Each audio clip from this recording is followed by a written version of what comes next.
right, it's Pam Daniels. You guys ready to laser cut? I'm so excited to teach you about the laser cutter. I love the laser cutter.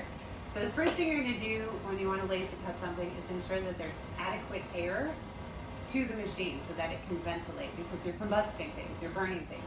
So what you're going to do is turn this to on, and then there's also a pipe that supplies the air, and you're going to want to come over here and see that this handle, which is now perpendicular to the pipe, should be in line with the pipe. Did you hear that hissing? That hissing is a good sound. So now you've got the air on, so those handles, if they're in line with the pipe, that means it's open. If they're crossing the pipe, that means they're closed. So you've got the air on, now you can turn the machine on, and you'll hear it rev up. And then log into the laser cutter over here with your net ID, which we've already done. And then you're going to want to open the laser template on the desktop of the machine, because that laser template will already be oriented toward the size of the particular laser cutter. So what we have over here, we have medium red. There's another one I like to call big red. This is medium red. And medium red has a maximum size of 36 inches by 24 inches. So we're going to open the laser template that someone has helpfully created for us on this particular desktop, and it is designed to work well with that particular laser cutter. So we're going to use a program called CorelDRAW. Can't explain why that's what we do, but that's what we do. And we have a universal laser cutter here that's 60 watts. Here is the book that goes along with that. There's a book with helpful settings. We'll cover that in a little bit. And we're gonna do a sample project. So once you've logged into the, are we started? Yeah. Okay. So once you've logged into the,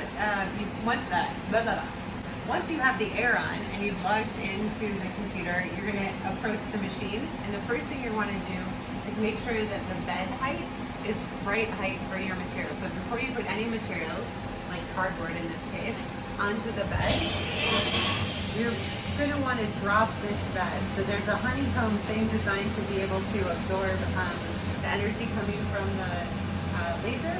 So what you're going to want to do is lower that. So if you come over here, there's a button that I think looks like a diamond.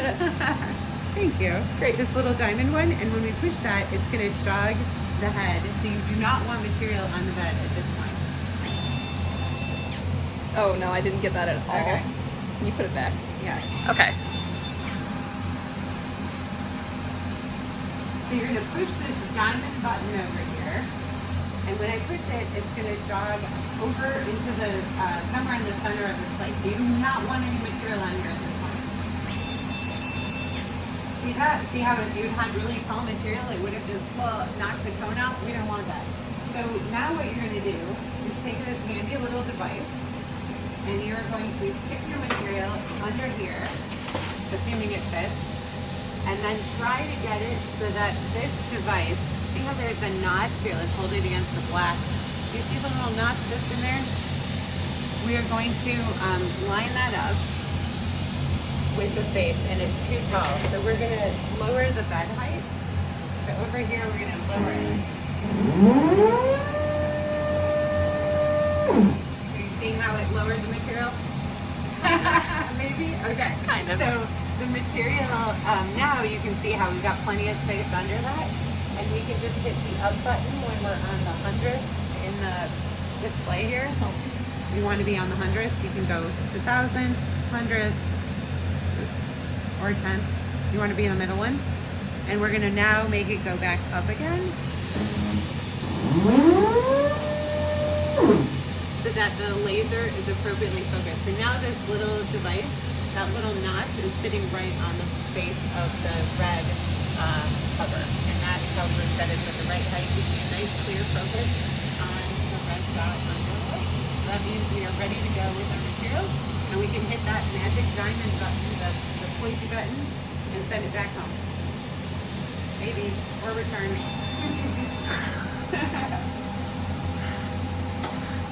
Okay, then what you want to do is orient your material where you want it. Most times I would say that's in the upper left corner, but you can be the judge of what you want to do. Now we're going to put our material nice and snug in the upper left-hand corner. Lower the lid, and come on back over to the computer. Okay, now let's come back to the computer and get our artwork ready. So what we have on the artboard is a circle with a pink or a magenta square inside of it. And assuming we want to cut on the circle, we are going to want to make sure that those lines are hair lines, which means that they don't have any thickness. So again, you're cutting with light. You're not drawing, you're cutting. And so you can't cut a fat line with light. You have to just tell it to cut on certain things and raster on other things. So cutting we call vectoring when we're laser cutting, and sort of tracing over the surface we call rastering. So if we want to cut on that exterior line for the circle, we're going to grab the geometry and make the lines hair lines. So that's the number one reason why print or like laser cutter jobs fail, is because you didn't make your lines hair lines. So make sure your lines have no thickness whatsoever, which we call a hairline, and then that's a great starting point. Then the next thing you want to do is orient your artwork to wherever you want it to actually be cut. So again, this perimeter board is 36 inches by 24 inches because we've helpfully used the laser cutter template that's on the desktop right by the laser cutter. So we're going to want that oriented, in this case, in the upper left-hand corner. You do want to leave a little bit of margin around your object, because if you leave a really thin margin, you're going to create kindling and you're going to start a fire, and you know, we don't like fires. So now your artwork is essentially ready to go, and you're going to be able to tell it what to do on the black line and what to do on pink. So the colors are what give you the ability to do different things with different profiles. So using that geometry, we're going to tell it to cut on the black lines and raster on the pink lines, so you get a little sampling of both. So let's do that now. So we're going to click on File, Print, and hit Preferences, and tell it what to do with those pink and black lines. So we're going to flip to Manual Control. I'm told there possibly is a helpful materials database, but I personally have not used it. I have an entire geeky notebook full of settings. This is book number 2, so it's not as geeky as the other one. But I keep a record of every setting I've used for every project, and I just like to keep track and write it down. But you can perhaps use different methods for yourself when you have access to Campus again. So we're going to click on Manual Control, and we're going to tell it what to do with the black line and the pink line, or magenta line. And we're going to do that by first grabbing black. So black, we're going to say, hey, what we want you to do is to vector. We want you to use that line as a cutting line.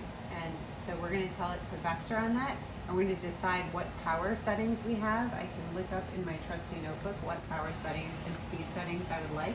So you get 3 toggles. You get a power setting, a speed setting, and what's called a PPI, which is pulses per inch. The power is the intensity of the light that you're using. The speed is how fast it's traveling. And then the PPI is sort of, if you think about dots overlapping and the machine hitting light, how overlapping are those dots? So maybe like pixels per inch, if that helps you. So when you're cutting a material like a acrylic, you need a really high PPI. When you're cutting a more combustible material like cardboard or wood, you want a lower PPI.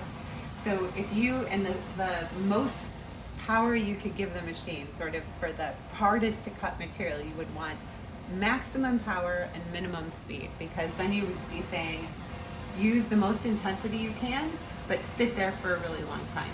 Don't travel very fast. And so that just helps you think about the framework of what you've got as options here. So in this case, we don't need a tremendous amount of power. I'm going to look up some settings that have worked for me in the past. I'm going to try 95% power. Oops, gotta get numlock on. 95% power. And I'm going to try 25% speed and a PPI of just 150. 1,000 is the max, and honestly, I think the minimum I've ever used is 150. I don't really know what the minimum is. And then you have to hit set. So now you can see we told black, we want you to vector on black at 95% power, 25% speed, 150 PPI. And we're good on that. And then we have to tell it what to do on magenta. For magenta, we want it to raster We want it to not actually travel on the path, but actually dance across the surface and hit light where we tell it to, in this case where magenta is. So we're going to tell it raster on the magenta lines, and we're going to do it at a lot less power. So I'm going to pick 50% power and maybe 50% speed. I'm just kind of making this up here, and I'm going to keep my PPI, pulses per inch, really low and hit set. The other thing that you can do is decide what happens first. So this is the order of operations. In this case, I really want magenta to happen before black happens. I want the interior geometry to be affected before the outside one is. So I'm going to drag magenta to the top and say, do my magenta things before you do my black things. And then when we're ready, we hit set, we hit apply, we hit OK, we hit apply, we hit print. And then if the laser cutter is turned on, there will be a little red square that appears down there. We've, for sound purposes, turned off the laser cutter so that you can hear me. But we're going to turn it back on again, and when we do that, hopefully it's going to appear right here. Okay, so the laser cutter is on again, which is why it might be a little harder to hear. And we're going to click on the little UCP red square. In our artwork, if we did it right and we had hairlines for any lines we want to cut, then it all should show up here. If it doesn't, something went wrong. So we are going to now print or cut that geometry. So that one quick tip is, rather than actually running it right away, if you want to figure out where that is going to go, you can leave the lid open on the laser cutter, and it will not cut it, but show you where it's going to do that by not cutting it, but that little red light we saw is going to trace on the surface, and you can say, okay, I've put my material where I want to before you waste your material. In this case, it's just a piece of cardboard. I know it's in the right spot, we're good. So we're going to hit the green go button, and then we're going to rapidly move the camera over there so you get to see it happen. So here we go. So that is the vectoring, or sorry, the rastering that is hitting the rectangle or the square that we put in the middle. That's a lot of intensity. That's probably more than we needed. But still maybe too much power because I think it's cutting it out. So let's try that again. Okay. Okay, so our intensity of that pink, the magenta setting was just way too much. So we can either kind of adjust it on the fly, or if we just want to adjust our settings, we can go back to the print menu, click on preferences again, and tell magenta that, whoa, 50% is way too much power. Let's try 20% power and maybe 75% speed and see what happens then.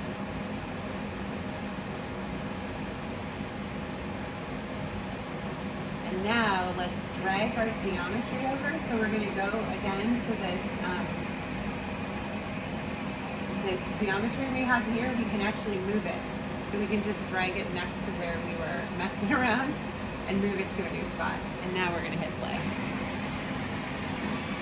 There it goes. Much better. So it's tracing the surface. So that's what we call rastering. So it's just hitting the surface with light where we tell it to. It's not traveling on a path.